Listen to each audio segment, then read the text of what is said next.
The CCISD administrators now say 40% of students throughout the district have agreed, we're assuming along with their parents, to return to in-classroom instruction. And that means there will be a larger number of students returning to the classroom on October 5th when the CCISD moves into its next phase of its reopening plan.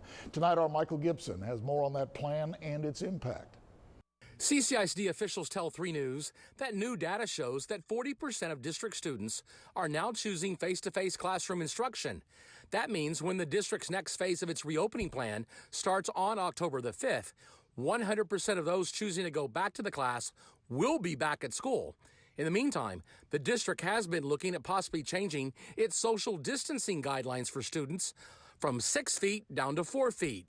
Now, that doesn't sit well with the local president of the American Federation of Teachers. The fact of the matter is they went back to classes without being prepared, without adhering to the CDC guidelines. That's the fact of the matter. They are not prepared, and students and teachers and all the employees in CCISD are not going to be safe. So come on. Dr. Chris Bird, who's a member of our COVID-19 task force, tells 3 News that 6 feet is actually the minimum distance you want to be from someone who has COVID-19. I advise that if you're indoors and somebody there has COVID, that you want to be more than 6 feet away from them. 6 feet isn't far enough given what we know about COVID and how it's transmitted, and that it is transmitted in aerosolized particles. Dr. Bird also believes that virtual learning was one of the driving forces behind our numbers going down. He says cell phone data tracking seems to confirm that. And from the beginning of school, there was a precipitous decline in the encounter rates between different devices in the coastal Bend area.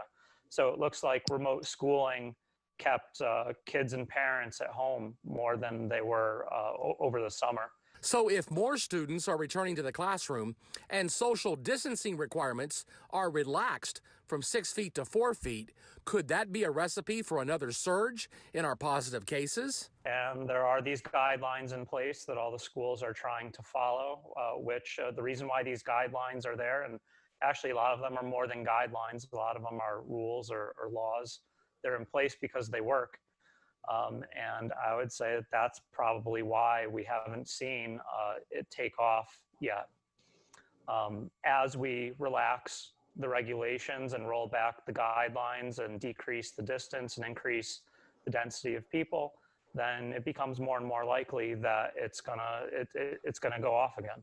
Teacher Union President Nancy Vetta agrees with that and wants the district to go back to 100% virtual learning. She feels that's the safest option until there's an actual vaccine. Michael Gibson, 3 News.